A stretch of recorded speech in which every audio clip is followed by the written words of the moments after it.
Next question. I'm Caleb Fogarty and welcome to an NBL 1 East edition of Next Question.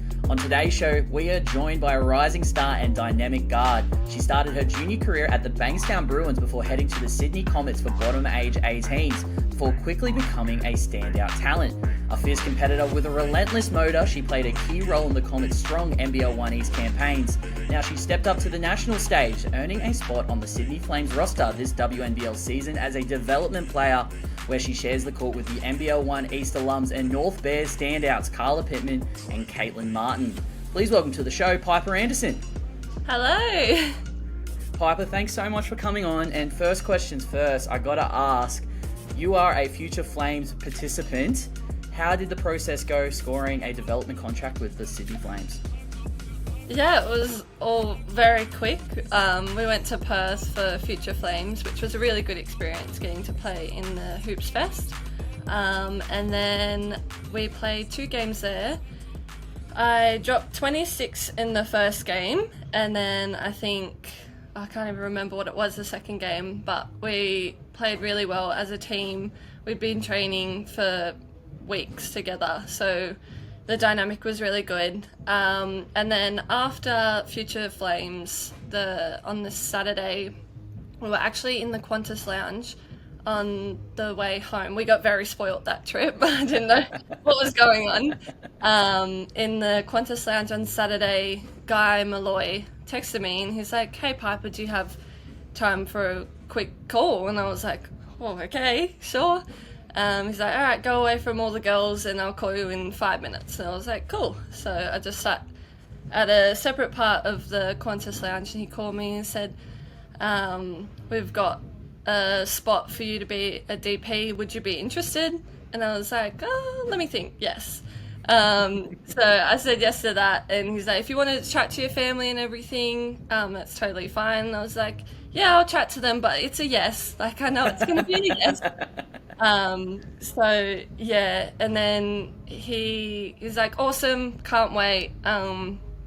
This was on the Saturday, and he's like, "We'll see you Monday at PCYC in Auburn." And I was like, "Oh, Monday, like, as in 2 days?" He's like, yeah, we'll see you there." And I was like, "Awesome." He's like, "The manager will be in touch. We're very excited to see you there." And I was like, "All right, this is really happening." And then I had to got home Saturday night from Perth, and then got to get all my stuff together for Monday. Got started straight away, so no time to think about it, just straight into it.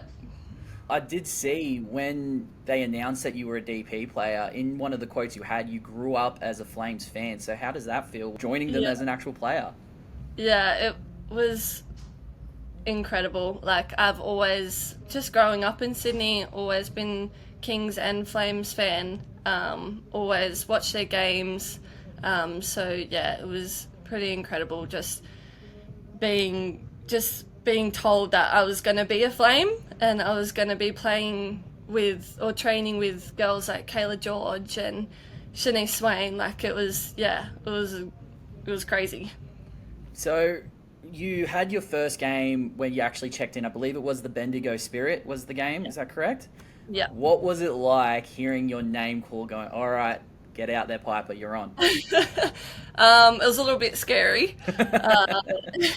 We were, I think we were down.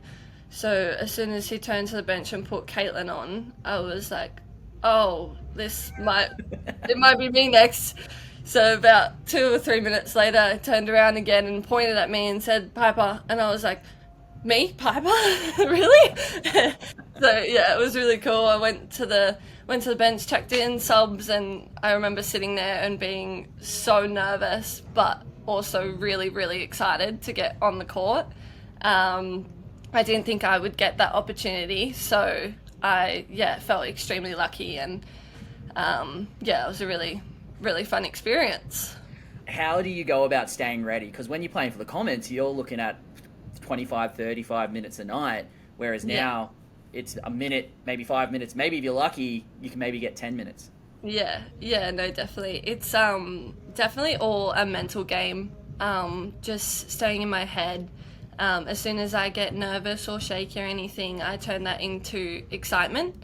So my dad's always told me, if you think you're going to get on, just start jittering your legs and start getting warm, mentally prepare for if you're going on, which that first time I wasn't mentally prepared because I didn't think I was going to get on. But from then on, I sit on the bench, and as soon as I get nervous, it's, like I said, I just turn it into excitement. And then, yeah, it gets rid of all my nerves. I just mentioned at the top of the intro, Carla Pittman. She was a development player last year. Now she got the 10th and final full-time contract for the Flames. She's been really solid all year, averaging around 15 minutes a game. From a development player standpoint, watching someone that has been in your shoes then take that leap, get those consistent minutes, what has it been like sitting there and seeing that? Has it inspired you? How's that gone? Oh, yeah, definitely. I've been friends with Carla forever, so I was super, super proud when she did get that spot. It, yeah, definitely motivates me because, you know, it can happen. And it happened pretty quickly for her too. So, yeah, definitely inspires me, and it's awesome that Carla did get that spot. She definitely deserves it. Now we're at the real pointy end of the season. What's been the biggest learning experience you've had so far in the WNBL? The whole thing. I think just it's, yeah, been an amazing experience, and just being able to play with those players, like I said before. The biggest learning for me I'm more training as the 4 and 5, which I'm normally a wing, like a 2 or 3. So just little things like how to set a screen, what angle, guarding the bigs, like all of that. So I think it's made my game more versatile as well. I can play like the 2 to 5 now, maybe the 2 to 4, because I'm not that big yet. So yeah, and like guarding Kayla George, it's a really good experience, and it's really, yeah, I wasn't expecting to be thrown into the 4 and 5, but I guess because of my height, they need it, especially at the pointy end of our season. We've got 3 bigs out, so yeah, I've really had to step up into that role, and yeah. We spoke to Carla just a couple of days ago, and she actually mentioned herself that she's been thrown into the fire as a 5 as well. So I can't wait to see the Piper Anderson-Carla Pittman 5 matchup this NBL 1 East season. Yeah, well, Renee will know it. So we'll be like, Carla going to the 5, Mark Piper. Well, you did posting up on each other. I can't wait to see That'd the be post funny. moves. We Yeah. got an excellent person to learn from. I did ask Carla this the other day, and you have mentioned, I did see in your quotes how excited you were to play with Kayla George. Carla Yeah. mentioned that it's been quite interesting playing with her, even in a pick and roll sense. She's been really good at telling her about the angles. You just mentioned it yourself, the Oh, yeah. angles, how to feed the bigs. How has it been playing with Kayla George? Like, she's a hero. She's an icon of Australian basketball. Yeah. She's a bucket, as I said to Carla, and obviously an idol of yours. What has the experience been like? Yeah, definitely. Yeah, I've always been a massive fan of Kayla George. Love her game. I think just her experience, she just brings it to practice every session. So yeah, like you said, when you're guarding her and you're just in the wrong spot, she'll literally just pull you to the right spot and just be like, this is where you have to be. We go back into huddles and she tells us like so much, and it's awesome. Like, just having that player with so much experience has been really good, especially for Carla and I, because we haven't played those positions before. So just getting that feedback and everything from her has been awesome and makes that learning adventure so much easier. Has Caitlin Martin been chucked into the 5 yet? No, no, she hasn't. She hasn't. She does switch onto Kayla sometimes. And, you know, Caitlin's super duper strong, so her box outs are lethal, and she stands up for herself in the key. We love that. I am interested to find out, though, you hear about rookie stuff in the NBA. I spoke to Alex Higgins-Titcher a couple of weeks ago about some stuff in the NBL. What's the rookie experience like in the WNBL? Do you have to carry some bags every now and then? Do the girls put you through your paces? No, they actually don't. All the girls are super nice. Trying to think if I've done anything that's a rookie. No, I don't actually think they've made me do anything, luckily. Must be nice. Yeah, no, they're super lovely. I love all the girls. I think everyone's just, gets along so well, and I've made a lot of friendships out of this team, which is really nice. Every year, you're now going into your third year with the Comets in the NBL 1 East. Your roles seem to have expanded.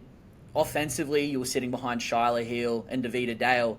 We haven't heard anything on that front yet about those two returning to the Comets, but coming into NBL 1 East 2025, will we see an expanded role for Piper Anderson with the ball at the Sydney Comets?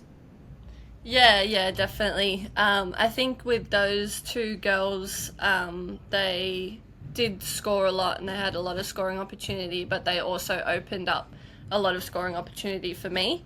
When we were all on the court at the same time, we needed 3 defenders on us, so they'd put the best one on Shyla and then the next best on Davida, and then I'd always kind of be open for the 3. So they would create heaps of opportunity for me.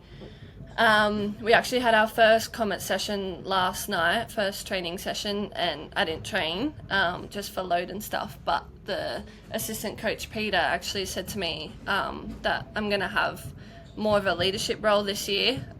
So if I see anything at training and stuff to help the girls out, like, feel free to jump in and help them out. But yeah. It's really interesting you actually mentioned that leadership role, because I have to admit something to you, Piper, that you actually have probably one of my favourite plays of last year in the NBL 1 East.